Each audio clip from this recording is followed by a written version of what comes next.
যে Europe America পারমাণবিক bomb তৈরি করতে পারে, তারা একটা প্যান্ট তৈরি করতে পারে না?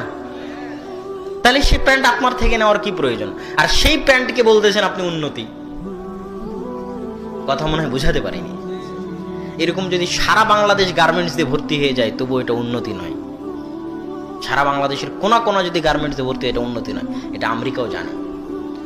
পদ্মা সেতু দিয়ে যদি সারা বাংলাদেশের সব নদীর উপর পদ্মা সেতু হয়, তাহলে এই যে অবকাঠামোগত উন্নতি, অবকাঠামোটা বাংলা শব্দ, যেটার অর্থ হচ্ছে বিল্ডিংগত উন্নতি।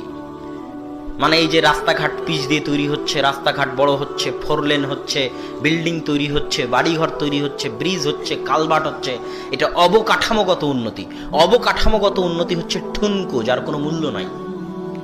আপনি পদ্মা সেতুতে যান, দেখবেন যে ইঞ্জিনিয়ারগুলো কাজ করতেছে, ওগুলো কোরিয়া থেকে আসা ইঞ্জিনিয়ার। আর মাথায় যারা ইট খোয়া বালু নিয়ে ফেলতেছে পদ্মার পাইলের মধ্যে, ওগুলো হচ্ছে নরসিংহ